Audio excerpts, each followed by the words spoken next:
Hello, everyone. I'm Jim Garrison.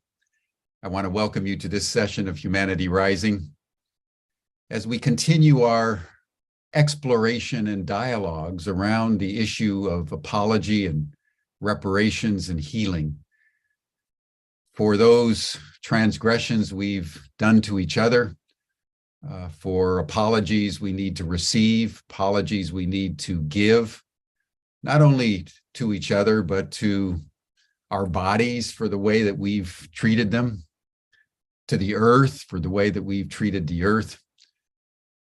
And we have on Humanity Rising over the last month or so been delving into these and other issues as we've come to realize that nothing less than a fundamental change of consciousness in the world will suffice to save humanity as we all teeter on the precipice of self-destruction, along with a million other species, as climate change spins out of control and related crises continue to afflict us in the face, essentially, of government inaction. So the point made by Einstein that the consciousness that produced the problem cannot solve the problem is one of the axial truths of our time. Over the last couple of days, we've looked at the lens of slavery through the voices of Black women, both in the United States and in England and in Africa. And today we want to go more deeply into that domain of slavery and highlight an announcement by the Church of England a few weeks ago that they would pay out £100 million in reparations. We'll get to that in a moment, but I think it's worth just commenting that slavery has been a human institution since time immemorial and all over the world. It's an extraordinary thing that human beings, from the very beginning, before civilization, have felt it was completely appropriate to own other human beings. And in fact, if you look at the axial religions, if you look at the Hebrew prophets or Jesus or Confucius or Buddha or the great philosophers Plato or Aristotle, none of them spoke out against slavery. Such was its normalcy in human affairs. The modern racism in association with slavery is what is new and what made slavery, particularly in Europe and I would say specifically in the United States, such a lethal matter, because it was a theological development that said that certain people of color, deserved to be slaved because of their color. That was a development in the institution of slavery that has afflicted the world since the beginning of the age of discovery.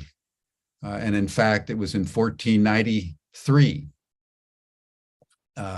whose anniversary is this year of 2023, that Pope Alexander VI codified as doctrine the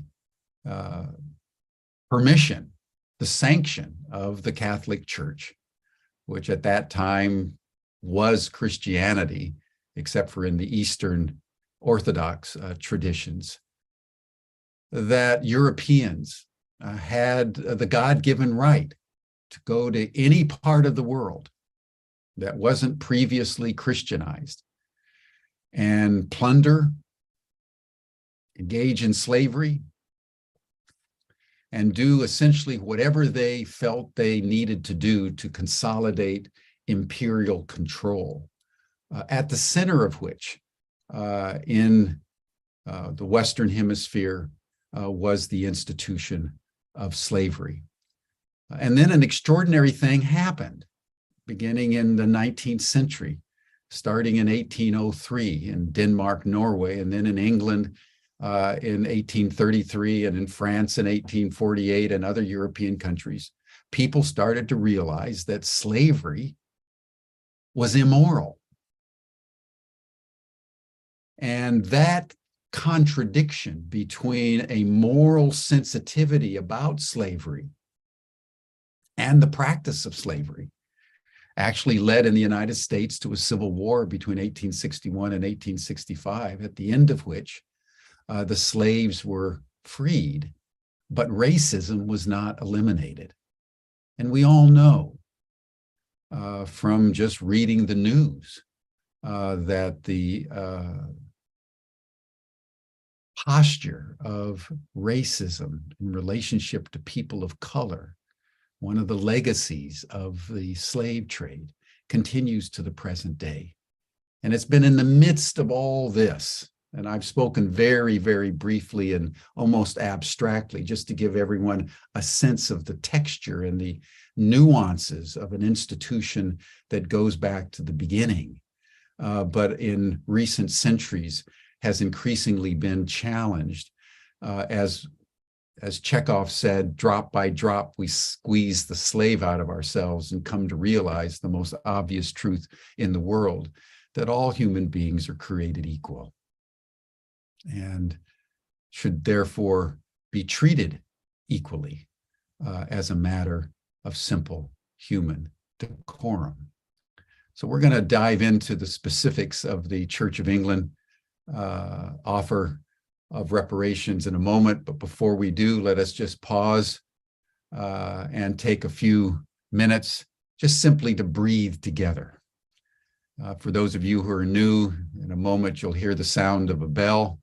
When you hear the bell, just breathe in for about 5.5 seconds. You'll hear another bell and breathe out. We're going to take about 10 breaths together to bring coherence to our body and soul and to bring coherence to our global community. Thank you, everyone. Let us breathe together.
Thank you, everyone. And now it's my great pleasure to introduce someone who's been on Humanity Rising a number of times before, Martin Palmer. He's one of my dear and older friends. We met at Cambridge together back in the 1970s and have been good friends ever since. Martin worked with Prince Philip for many, many years in the Alliance of Religion and Conservation to develop consciousness among the institutional religions around the world about ecology and the theological imperative for the churches to preserve ecology. And more recently, he's been the founder and chief executive of Faithinvest, that has taken the next step with the major religions to get them to actually invest their massive portfolios into ecological remediation and regeneration. So he has been working with institutional religions for many, many years and has been deeply involved in the Church of England, among others. And so when I read about the announcement on the part of the Church of England to offer these 100 million pounds in reparations, I called Martin, and he said that was only part of the story. So Martin, I want to welcome you to Humanity Rising. And if there's anything you want to say about my opening remarks, they were very brief, and it's a very complex subject with many, many layers and nuances. You're welcome. And then just share with us what you know about what the Church of England is up to. Okay, Jim, thank you very much indeed. And hello, everybody from a rather grey England at the moment. First of all, I think it's important to just say what the Church of England has done. It has set aside £100 million, not specifically as reparations, but as investment. It will invest, it will use that money to invest in investing in sub-Saharan Africa, into areas where there is a real issue of getting investment in, where the potential, the risk factor often means that people will not invest. A risk factor that is a perceived risk factor. And Jim, as you've already touched on, one of the products of racism. You know, this is not trustworthy people. These are not trustworthy places. These are not stable places. Mostly not stable because we keep stepping in and messing it all up for everybody. So that's one issue. So it's an investment fund. And I think that's an important distinction. I just want to go back a little bit on on what you said. I mean, as usual, Jim, that was a fascinating synopsis. I think it is important to stress how far back slavery goes. And I remember my astonishment. I'm a China scholar, as you know, Jim. We share that in common. And discovering that when there the only period that China has ever had a really massive persecution against religion by a religion was in the 9th century, mid-9th century, when the sort of Taoist Confucianist confederation came together against all the foreign religions like Buddhism, early Christianity, which had been in China since the 7th century. Buddhism had been there since the 1st century. Manichaeism, Islam, and so forth. And it was a massive, massive destruction of religious property, laicizing monks and nuns, and so on. And in the accounts of the closure of over 3,000 Buddhist monasteries and temples was the announcement that this had led to the liberation of 150,000 slaves owned by the Buddhist monasteries. Because sometimes we can get a little bit sort of self-righteously self-lambasting with the idea that nobody else was quite as mean as we were. Well, I'm sorry about that. There's been an awful lot of meanness in the world for a very long time. I would also challenge your question about racism. I agree with you entirely that under Alexander VI, he sanctifies something that had been forbidden before. And that's the shift. The Catholic Church did not accept slavery until he gave permission to enslave those populations. In fact, the teachings of the church going back to Gregory the Great and going back earlier than that, basically said, we have no right to interfere with people's lives and beliefs.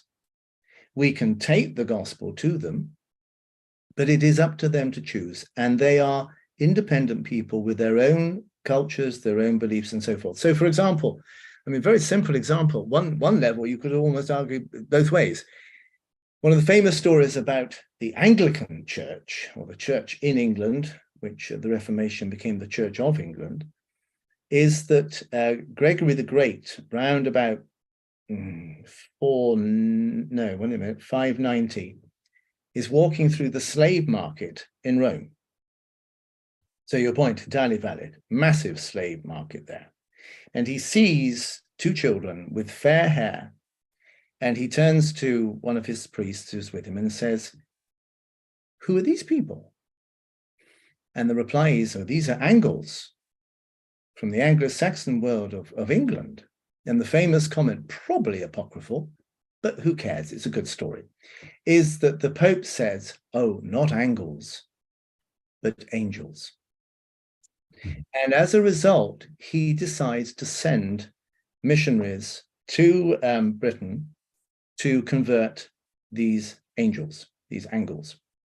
The fact that there was already a thriving Celtic church is a whole nother story, completely other story. And that church had a long tradition of non-slavery. Of course, it was founded in Ireland. The church in Ireland is founded by an ex-slave. St. Patrick was captured by the Irish, taken as a slave, and then converted his owners into Christians and changed the whole culture. So you have that whole wrestling. And when he sends probably the most reluctant missionary in history, which is Augustine of Canterbury. Augustine had been living very comfortably, thank you very much indeed, in a very nice large monastery right in the center of Rome. Really good food, great wine, the weather's nice, the clothing's good. And then the Pope goes, "I've got this idea. Why don't you go to this godforsaken, cold, damp island where the food is appalling, they only drink bad beer, and the clothing is rough, woven clothes, and convert them to Christianity?" And Augustine kind of goes, "You sure? Really? Me? You want honestly?" And it takes him 3 years to actually do the journey there, because he keeps stopping and saying, do you want to think it again? But when he arrives, he's given this very strict instruction. You don't destroy. You don't smash down the things that they have. You do not in any way enslave the people. You honor their traditions and you build with them. And really, until the end of the 15th century, there is no theological justification for slavery. You're right, Jim. It was a given, but it was not something that should be done. It was done, but it was never sanctioned by the church. Good point. What then happens, and this is the fascinating thing, is that out of the whole experience of the reconquest of Spain from the Muslims came this question of, what do you do with people who have invaded your land? I mean, it's what the Muslims did. They smashed their way into Spain in the 6th, 7th century, enslaved many of the Christian communities there, destroyed the churches, etc., etc., and then everybody settled down to a kind of modus vivendi. But what do you do when people resist the truth when it is brought to them on the end of a spear or a sword? Well, the logical answer is, well, obviously they don't want to live, do they? So you have this whole mentality of opposition, people who do not believe in Christianity, rather than opportunity to engage with people who do not believe in Christianity or who have never heard it. And that shapes this conquistador mentality, shapes the mentality of the Catholic Church, and leads to that sanctioning, as you say. I mean, note that word. The Pope sanctions something. He makes it holy. It never was before. It might have been an everyday fact of life, but it wasn't holy. It wasn't biblical in that sense. I think the issue about the racism dimension is a tough one too, because if we go back to the great Muslim empires, we go back to the great Chinese empires, they very much saw Africans as being lesser humans who could be enslaved and used, not brutally. They were not like the horrendous cotton farms in America, but they were there to be taken and used. And the major slave raids into Africa for 1,000 years were by Arab traders, particularly on the East Coast.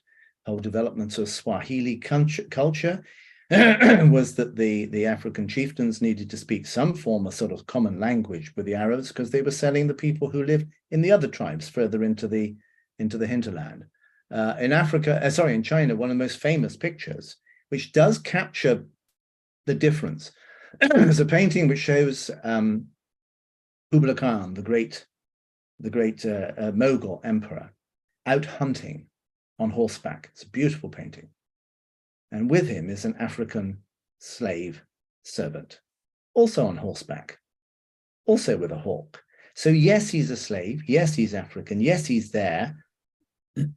But he's given the possibility, and this is certainly the case within the Muslim world, you could rise within the Muslim world if you were a slave. Mm-hmm. It was not the case when Western Christianity largely adopted that approach. Sorry, rather a long piece there, Jim, but a little bit of context. So back to the Church of England. Church of England was one of the... Thank you for that. I'd like to circle back to that sure, after the Church of England discussion. Okay, let me just quickly catch on Church of England. I am an Anglican, as you say. I've worked with every major religion in the world for a very long time, over 45 years. And I'm very proud of my tradition. I love my tradition. The great thing about being an Anglican is that you don't actually have to believe anything at all, because nobody ever asks you, which is why we don't have a catechism. It does enable an enormous amount of freedom, but also an enormous amount of exploration, and to some extent, an enormous amount of sort of cultural self-satisfaction that, you know, the opening of the Book of Common Prayer, a wonderful book that was first created in 1549, revised in 1662, opens by basically saying, well, now, on the one hand, you've got the Catholics, and on the other hand, you've got the Calvinists. So thank God we're sitting in the middle. And that's kind of our attitude. However,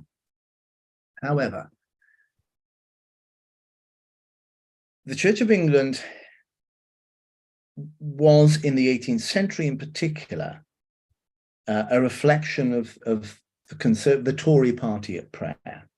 It simply took on board all the values of the upper classes within 18th century England. If you read Jane Austen's novels, then her caricatures of the curates and the clergy are not caricatures. They're all kind of, I'll use a common phrase, arse-licking in order to make sure that they get the best benefits and that they get the best promotion and that they're invited for dinner at the grand mansion and all the rest of it. And that was an accurate picture. There is which is why the Methodists were such a terrible shock to the Church of England. Methodists emerged within the Anglican Church, but very much as a working class phenomenon. They went out, the Methodists like John Wesley, went out to the roughest, toughest areas, the places where no Anglican clergyman really would dream of going because, you know, they had no social status, and converted them and taught them to read and write. And it was the foundation of the Labour Party, it was the foundation of the trades union movement. And this was absolutely despised by the Anglicans. They saw this as appalling. This was kind of giving people ideas above their status. They in England, to say somebody is an enthusiast is slightly condemning. You know, Jim, you're such an enthusiast. It's wonderful. I just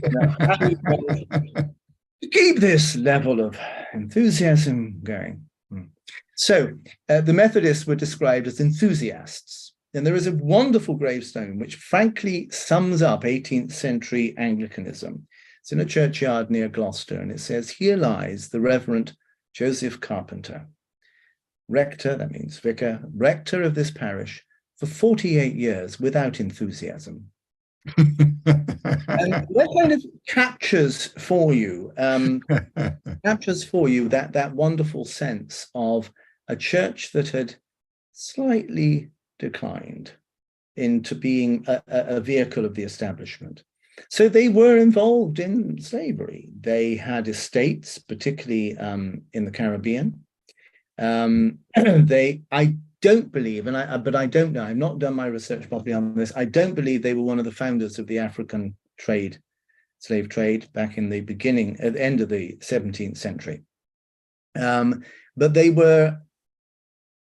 The Portuguese were. The Portuguese were the ones that started it in terms of taking slaves to the Western Hemisphere. This is true. No, exactly. But we set up something that the English started kind of officially slave trading, I think in about 1697, where we set up an Africa company precisely to exploit this source of riches, which was selling slaves. So they were complicit. They received a lot of money from their estates. And when the British Parliament voted against slavery, abolished slavery, it did something very strange to our way of thinking, and something that raises a lot of questions. They paid compensation, but not to the slaves. They paid compensation to the slave owners.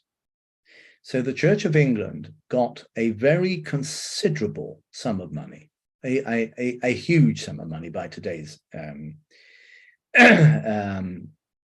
terms, for the 2,500 slaves that they officially acknowledged they had, and pocketed it. We also received, in the beginning of the 18th century, a thing called Queen Anne's bounty. Queen Anne ruled up until 1714. She was the last child of James II. And we did three things came out. It was the source of that money. One was that we had captured the Manila silver trade going to Spain from the New World colonies, and that brought in a huge amount of money. Secondly, we had then sold on various slaves as well. And so this money, which the government had, they gave to the Church of England to increase its wealth and to ensure its coverage of clergy and so forth. So we've had that as well. And then there are many bequests. I live near Bath. And Bath, of course, was the great place where people came to the hot waters for their health. Many of these were landowners in Caribbean, in the colonies in America, and they were slave owners. That's why they could afford to take the trip over and to pay the extortionate prices for staying in Bath and having all these treatments. And there in the church, we have over 600 memorial tablets to these people who died in Bath because they come for their health. It was obviously a bit too late to come for their health, which is why they died. But they, almost without exception, these would either have been slave owners or benefits from slavery. And Bath Abbey has set up a very fine exhibition exploring that. But the money that Bath Abbey has comes in part from slavery because they've got land holdings, they've got deposits and so forth. So our complicity is considerable. I think the scandal is that in 1723, a slave in Virginia wrote to the Archbishop of Canterbury and said, "I'm a slave in a plantation. You are a fellow Christian. I'm a Christian. Please rescue me. Please, please, please rescue me." It's an extraordinary document that has been hidden, not hidden from sight, lost from sight for hundreds of years. 1723. It's in the archives at Lambeth Palace, the Archbishop's Palace in London. And the scandal is that there was never an answer, and there was never a sense that there needed to be an answer. Wow. So we have a great deal of, what's the right word? We have a great deal of neglect in our history. And it was purposeful neglect. And I welcome what the Archbishop has done in terms of setting up £100 million as an investment fund. But I'll be absolutely honest with you, it's worse than tokenism.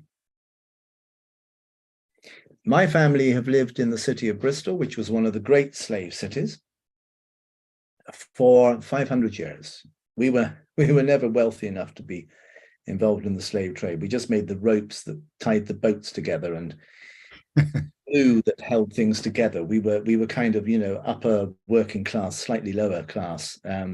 But the city grew fat on the wealth of the slave trade, and the churches grew fat. And about 4 years ago, one of the biggest churches, St. Mary Redcliffe, came to us and said in Faithinvest and said, look, we've got money just kind of sitting in the bank. We take the interest from it, but we want to do something good with this. And and they've been a major church that has focused on eradicating slavery monuments in the church. It's a fantastic work. Look up St. Mary Redcliffe, Bristol, and look at their program on stained glass window. Fabulous engagement by the community. They said, we've got this money and we want to think about using it for good. And they have quite a large African community and Afro-Caribbean community in the church as well. It's a very multicultural church. So they approached us and said, what could we do with this? And we said, well, you could actually set up your own investment fund. It's £25 million, and use that for investing in sub-Saharan Africa. Again, on this principle of perceived risk. Well, this is beginning to take off. We're very close now to actually establishing the Bristol Churches Africa Fund. But at the same time, the people in that church have started talking to the other churches in Bristol, the old city churches, the wealthy city churches. We estimate that just between 5 of the churches in Bristol, we could probably set up a fund of about £80 million to invest in projects that otherwise would never get investment, would never get that level of commitment, because this isn't about charity. It's not about charity. It's not about giving money away. This is about actually empowering people to give them the ability to have control of their own life. Jim, I've been a fundraiser for charities for nearly 50 years, and it's servitude. You only get the money at the whim of the charity. You have to fit in with their notion of what is appropriate and what is useful and so forth. Indeed. And it just locks you into perpetual gratitude of a rather grating kind. Oh, thank you so much. That's wonderful that you've given us 1 year of funding, which basically has already taken us 6 months to negotiate, and you haven't subsidized us for that, have you? And basically within 4 months, we're going to have to think about where the next lot of money comes from. So great. Thank you for this small drop of money for 4 months of work. It really creates a real servitude. So the whole impact investing world is about how do we give people the ability, the materials, the resources to go from small scale to slightly larger scale, to environmental, to sustainable, but also to something that is owned and managed and run by the community, and that is able to stand up to the multinationals and the huge banks. So the fact that the Church of England is putting £100 million, but the churches of Bristol will probably, within the next 2 to 3 years, have at least £80 million, puts it in perspective. And we are now in discussions with other churches, for example, in Liverpool, which was the other great slave city, and Glasgow, which was another great slave city. And I don't know, Jim, you know me, I'm an optimist. My hope is that within the next 5 to 8 years, there'll be about £200 million put into into helping to develop sub-Saharan African investment possibilities for people to actually take control of their own lives and not to be dependent upon either charity or having to work for the large companies that basically are new forms of slavery. So rather a long answer, and apologies, but I think it's an interesting start by the Church of England. Its danger is that this very tokenistic gesture is seen as being enough. It's not. Mm, mm. Well, let me ask you a question about that, Martin. In terms of the disposition of the Archbishop and in relationship to the paucity of the money that's been done, in your sense of things, has there been a genuine apology on the part of the Church of England, or is this something that has been done in a response to pressure, so that it's the net result is a lukewarm, well, we'll do this and maybe they'll go away? In other words, how sincere do you believe this initial action has been? That's a very good question. I mean, and I would want to distinguish between this current Archbishop of Canterbury and the wider church in many ways. Welby, who is our Archbishop of Canterbury, is a cautious man. He is a man who is having to deal with the real tensions that exist within the Anglican community. Remember that the Anglican community is about 80 million people around the world, the vast majority of whom live below $2 a day and live in Africa. And yeah, oh no. There are that many Anglicans in Africa. Yep. I didn't know that. Oh yes, Wow. indeed. Yeah. No, it's the predominant area, that and the Caribbean. Far more than I mean, notionally in England, you know, we've just had the census and 49% of the population claim to be Christian, which probably basically means, I'm Church of England, which basically means, you know, if I got to be called anything, I'll be called Church of England. It doesn't necessarily betoken a great devotion or spiritual activity. But and so he presides in a sort of first amongst equals model, not like the Pope, with patriarchs, not patriarchs, we rather splendidly call them primates, which I have to say, as somebody who has worked with the environmental movement for a very long time, raises for me certain images of rather, you know, overdressed gentlemen, and now well, swinging through the trees. But anyway, they're called primates. And there are, I can't remember how many there are, I think it's about 20. So he has to hold together a church, which is predominantly Black, which is predominantly in areas of poverty and struggle and so on.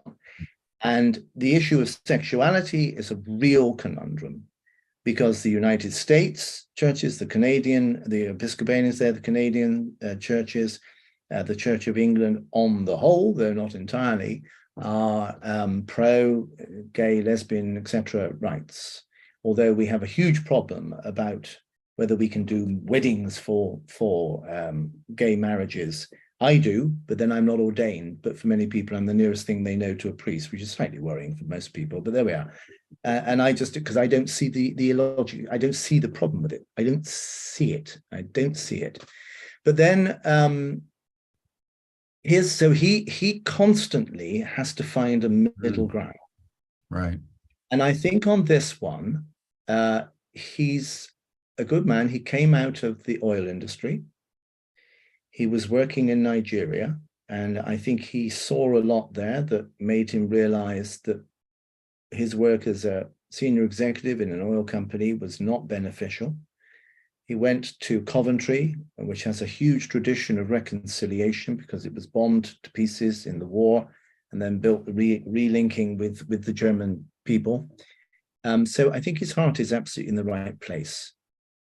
His problem is negotiating what this means. And in particular, the issue of slaves cuts right into that relationship. Mm-hmm. As such, in a very Anglican way, it hasn't really been discussed. And I don't think it will come. I don't think it will come for quite a while, because we, in a sense, there is a trying to hold together an enormous diversity of traditions within the Anglican Church. I mean, we have people who are biblical fundamentalists, and we have others who say, the Bible is a very interesting book, but it ain't true in a literal sense, and so on. So I think we've got a long way to go. I think he has opened the doors to a discussion, but and there will be more radical voices that will now feel it is appropriate to speak. And you've seen recently, and of course, the King is the head of the Church of England, and you've seen in his life's work, and now in some of the slightly stumbling work of Prince William, an attempt to say sorry for slavery. But it's still sort of tinged with, I suppose we ought to do it, but I don't really know why we do. There's still that sort of English sense of, yes, it was most unfortunate, Jim, most unfortunate. And, really should not have happened. But we haven't got to grips with the degree it has actually stained our relationship. When we first began to get, after the Second World War, small numbers of people from the Caribbean, the Windrush generation, coming over to work as basically cheap labor to help rebuild the economy of Britain after the Second World War. The story that they tell is that they were all Christians, brought up in the Anglican Church in Trinidad, Tobago, Jamaica. So they went to their local church and were not welcomed. Not welcomed at all. A few places they did. And instead, many of those churches many of those Christians set out to create their own churches as a result. And I would argue that it is still a problem. So we've got a long way to go. We've got a long way to go. And I don't think really the scale of the need to take into account asking for forgiveness and making reparations has really gone beyond a very token level. Yeah. Well, it's interesting that there's a question in the chat by Naomi Caligaro, just to the point you were making. She was saying that she believes it was only 8 years ago in 2015 that Britain finished paying off the money that it borrowed to compensate the British slave owners for the abolition of slavery, with the slaves receiving no compensation whatsoever. And so consequently, the people like the Windrush generation that you just mentioned, Caribbean immigrants to Britain who have been so shamefully wronged here in Britain, were contributing in their taxes here in Britain to paying off the compensation to British slave owners who owned their ancestors in the Caribbean. Martin, thank you, Naomi, for pointing that out. That is extraordinary. Absolutely right, Naomi. Absolutely right. And I mean, it is a extraordinary lens into the mentality that takes great pride. I mean, it was a good thing. We abolished slavery in Britain at the beginning of the 19th century, and in our colonies in the 1833. And the Royal Navy from 1814 onwards was responsible for stopping the slave trade wherever it could. It would seize slave ships and free the slaves. And I think something like well over a quarter of a million potential slaves, if you like, were freed by the Royal Navy in the 19th century. But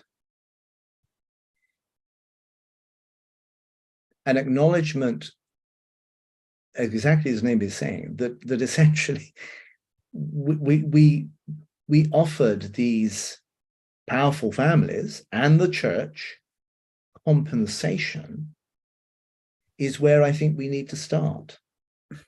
Because if it was okay to compensate the owners, now the question is, how do we compensate the descendants?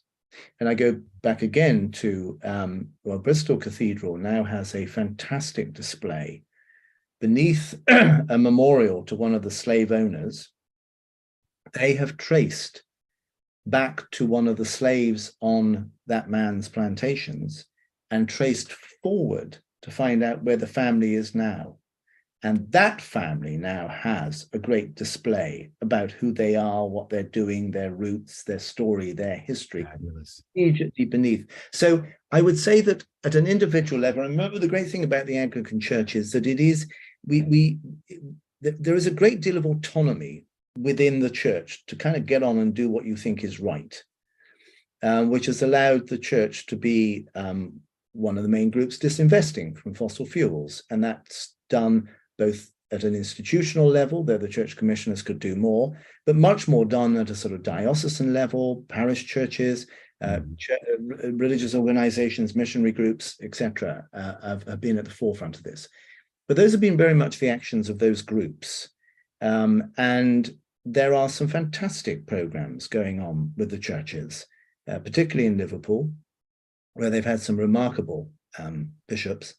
But overall, I think there's a kind of sort of smug sense of, well, yes, that was the past, wasn't it? And, what a shame. And, dear me, thank goodness that is over. But this issue of acknowledging complicity and of acknowledging the fruits from that complicity, that's a whole nother issue. Yeah, and in that, this is a good juncture to broaden it, I think, from the Anglican experience to what's been going on in the Catholic Church as it continues to wrestle with the doctrine of discovery and the consequences of that sanctioning of the exploitation that came to a exquisitely painful point last year when Pope Francis went to Canada and sort of apologized to the First Nations people for the abduction and the killing and the mass graves of Indigenous children that were killed, abducted and killed and so forth and persecuted by the Catholic Church in conjunction with the government.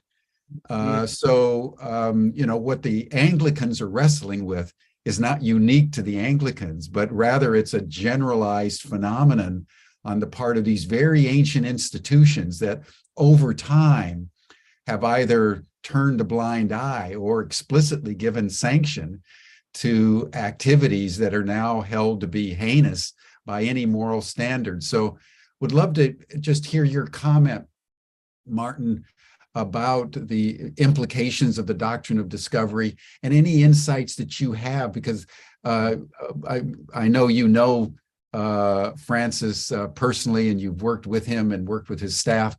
Fill out a little bit more of the kind of the story of what happened around that episode with the Canadian First Nation children. Let me go back a little bit, Jim, to put the context. As you rightly say, in 1493, we have this theory of discovery, but it was staunchly opposed within the church for many, many years. And you have the great Friar Bartholomeus, and I'm trying to remember his surname. I'm sure somebody in the chat will say, who took the Spanish authorities in the New World to court on the basis that they had betrayed the gospel. And in fact, at one point, there was a major hearing in Spain with the king. I think, if I'm right, it was the Emperor Charles, actually on the side of those who said that this is a novel theology that has no place within Christianity. Good point. But they lost. Mm-hmm. And of course, the great story there too is the Jesuits, who built these amazing communes where they rescue people from slavery. They created villages for indigenous people. They gave them the wherewithal for education, for literacy. They celebrated their crafts, their culture, and so forth. And these places were where slaves fled to. And because it was the Jesuits, and because it was in that part of the world, if you like, a manifestation of the power of the church for good, those slaves were safe, which is why eventually the Jesuits were abolished internationally. The Pope abolished the Jesuit order in 1773, I believe, only for it to be reinstated back in the 1820s. But it was remarkable that the Jesuits basically had to be suppressed because they were supporting the rights of indigenous peoples. And that's a low point in the church's history and relationships with indigenous peoples and around the whole issue of slavery. Move forward. Ironically and sadly, I think it has taken the sex scandals in the church to enable other whistleblowers to come forward.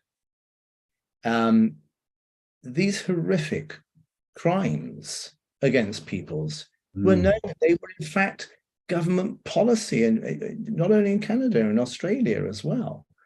In the United States, I mean, to the present day, government agencies are abducting Native children. Precisely, and I mean, it just leaves us horrified. But in the same way that slavery had just become part of the world, so had that. But it was deeply rooted in a belief that these were essentially that the parents were subhuman. They didn't deserve these children, that the children could be rescued from this terrible life of not wearing ties and not going to work and, not owning a mortgage and all the rest of it. And I think the only reason that this has really come to light is because so much of that was then tied up with sexual abuse. And because it is now possible within the church to talk about that scandal, and the fact that the church covered it up, that the church essentially said, it's more important that the church seems to be all right than that we actually do anything in terms of forgiveness or reparation to those who've been abused. This Pope has pioneered that approach. All the previous popes dodged the issue when this began to emerge back in the 80s. Their remit was to protect the church. This Pope has basically said, a church that does that isn't worth protecting. So we must open the doors, we must change it, we must transform it. I think if you like, the fact that it's now possible to talk about abuse and that this whole approach towards indigenous people was abuse, even if it did not end up with abuse by Catholic priests or lay people, means that it's now open for discussion. I would say, however, that the doctrine of discovery still runs as a deep subcurrent through that. This notion that these people were somehow living in a primitive proto-human world, and that the church and Western institutions and education and commercial, all that is there to help them make the transition to being really civilized people, that runs very deep still, very deep. And I think I was in Canada, in fact, in Edmonton, just before the Pope came. And all I can say is, I don't think he fully appreciated the sadness and the anger, the bewilderment and the sense that just saying sorry to lost generations of your own siblings, of your own parents, of your, is enough. And does money make a difference? Yes, it does. And it's interesting. There is a very effective Indigenous Peoples Investment Fund created by two very, very charismatic figures and entrepreneurs within the Canadian Indigenous world. And because we work with them, they do amazing work. They really open access to microfinance, to all the sort of development tools that good finance can do. And just en passant, when we were discussing this, we said, how did you get founded? I said, oh, well, we don't like to really tell anybody because they don't want us to tell anybody. but it was two religious orders that put the initial investments in as concessionary investments. They don't want the money back. So there are things going on. I think my sense with an awful lot of the issues around slavery, around deep roots of racism, the deep roots of colonialism, is that people who have benefited honestly don't quite know what to do next. And they hope it'll go away. Mm-hmm. And they hope that a few things will make the difference. But I think we're sitting on top of a volcano. And I don't know that anybody has any idea really how to stop that erupting so it destroys everything, but instead flows into a more fruitful way. Mm. I really feel we're at a very early stage of tackling that. And it goes back, Jim, to your whole question that we discussed between us a few months ago. Who has the permission to forgive? And who has the need to ask for forgiveness? And time blurs that to some degree. And there is no culture that is without the sin of slavery at some point or another. So the question is, at what point do you say that is no longer acceptable to us historically? And the reason for that is because the stain of it, the scar of it, is still running into our world today. I think where there is a clear link between the sort of disadvantage that has created and the slavery and the racism, that requires from the successful white culture a recognition that we sit on the backs of others. And we had a very interesting discussion the other day. We work with all the major faiths and their investment portfolios and are helping many of them to take investment risks in areas of most necessary, but of greatest deprivation and struggle. And we had a meeting with representatives from some of our African communities that we work with, and an American philanthropy said, "Oh, we'd love to come. We'd love to talk about how we can, be involved with concessionary investing. We'll put some money in. We don't expect a return, but if we get a return, it'll be lovely. It'll be very nice." And they were somewhat stunned when the community said, "But that's not your money. You stole that from us in the first place by stealing our people. You stole that from us by supporting colonialism and imperialism. You've stolen that from us by bringing in your multinationals into the logging and mining, in which a tiny, tiny, tiny proportion stays behind. Meanwhile, you absolutely ruin our environment. You enslave our people, but in a different way. So this isn't your money. This is our money. So thank you. Yes, we'll take it back." And the look on the faces of these well-intentioned, well-meaning, very well-meaning people was a real shock. And they were right. The wealth of most of the philanthropists of the world is stolen money. Yes. Stolen lives, stolen land. Yeah. Well, it's worth just noting that in the United States, I think it was Wendell Holmes, one of our earliest Supreme Court justices in the late 1700s, that codified the doctrine of discovery that has been part of the justification of the genocidal policies against the Native Americans.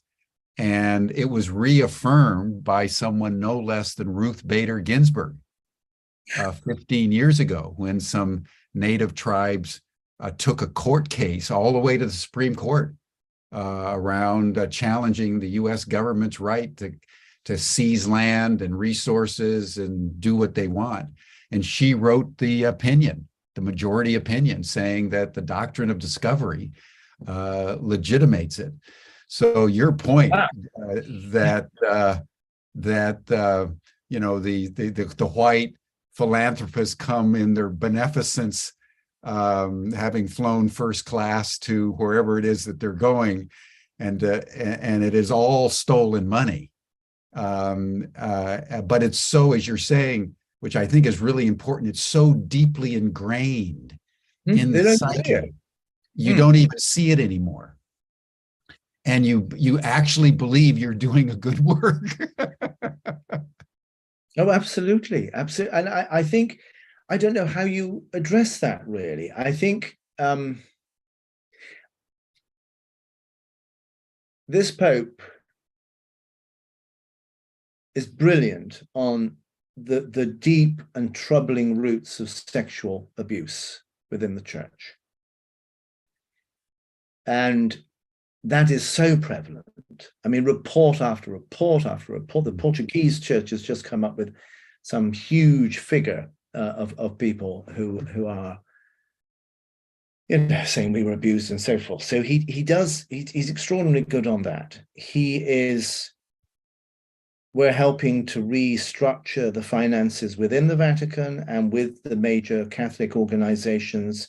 We have on the Faithinvest website, we have the Laudate Si Investors Hub, which is guidance for, at the moment, around about 3,000 Catholic organizations who have come to us and looked at how they could reform their investments.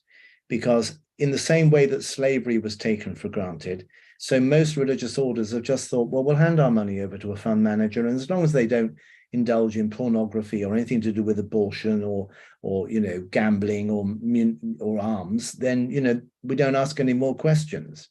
And now we're getting them to ask the questions, and they're beginning to realize that they've been complicit in fossil fuel, in carbon, in climate change. They've been implicit in deforestation. They've been implicit in mining that has stripped the land and polluted and killed local communities and so on and so forth. So and he's beginning to say, yes, I get this. So we're working with the group that's trying to reform the Vatican Bank. Wee bit like sort of trying to clean the Aegean stables, but there we are.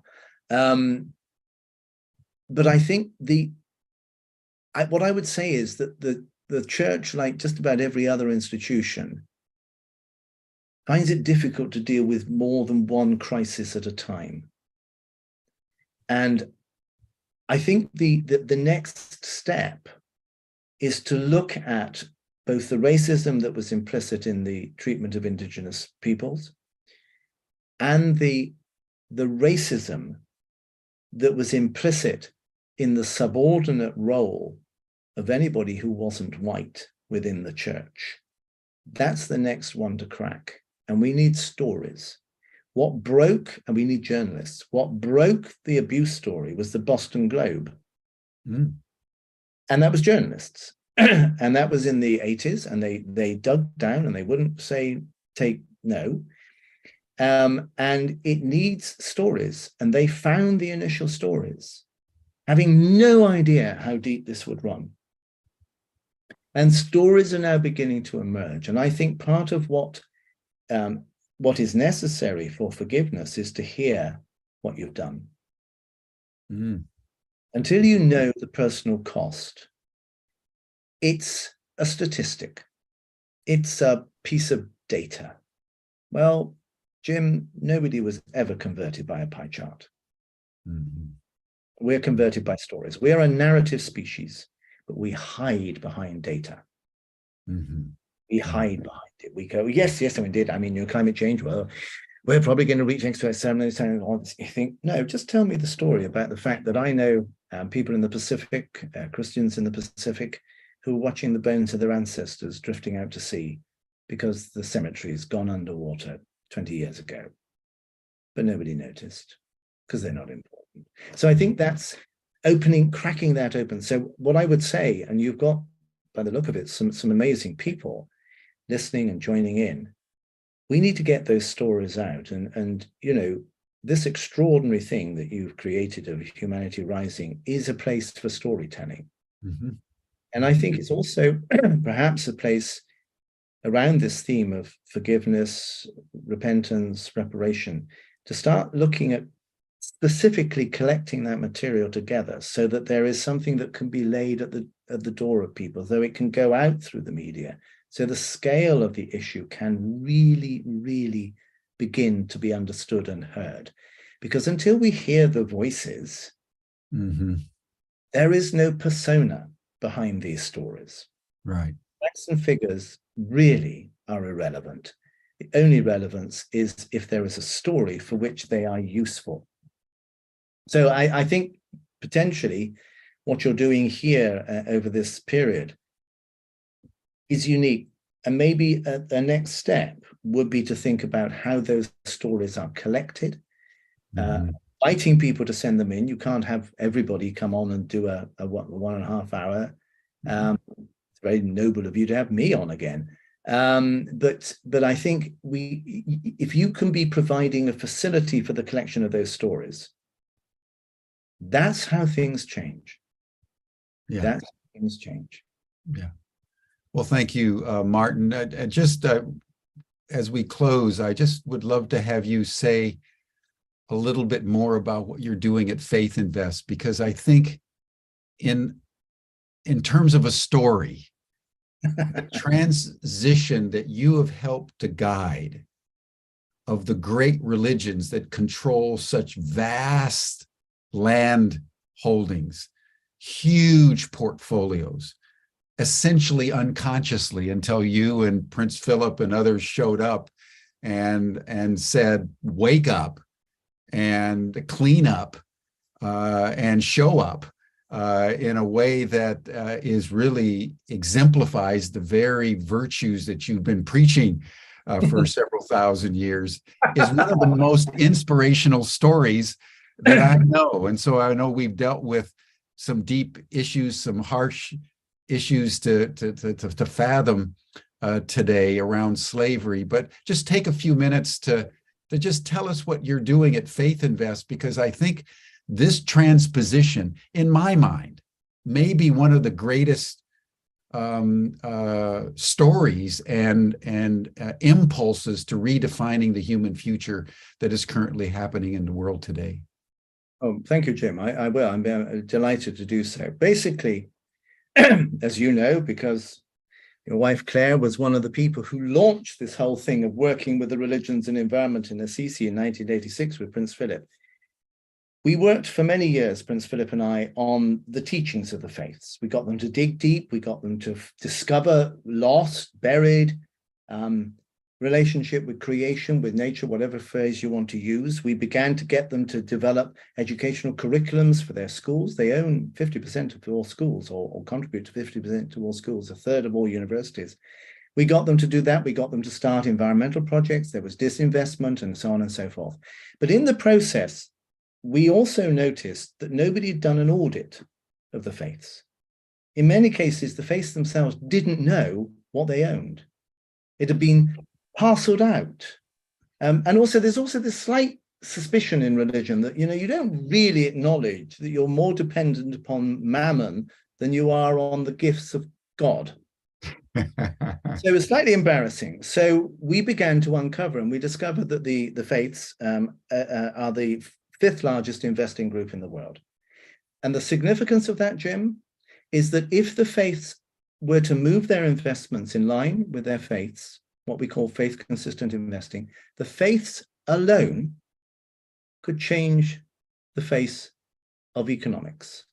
Because the faiths not only have this money, they have been sucked into consumerist capitalism and been told there's no other option. However, what every faith has is alternative models, cooperative banks, structures that were to do with barter, exchange, whole notions that are not dependent upon capitalism at all, but worked perfectly happily until we introduced capitalism in many cases. And we also, we began to say to the faiths, do you realize your major stakeholders? Stop pretending that your job is to denounce. Because faiths love to be against things, Jim. So satisfying. All people who at your age still have hair should frankly be dismissed from the human race, because it's not right. So that's a purely objective view, you understand. So we love being against things. So we've said to them, we know what you're against. What in the name of God or the gods are you for? And so we get them to dig deep into their beliefs. From that, tell us what their values are. From that, we then say, how is that reflected in your investment policy and how you manage your land, how you manage your educational establishments, how you run your clinics? And the answer on the whole is not at all. So then we work with them to help them redefine the purpose of their assets in order to support a sustainable, a just, a transitional world. And all I can say is,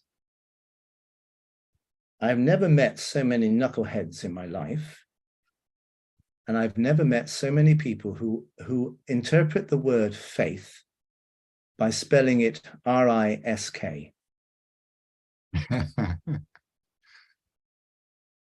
Amazing. That's what we do.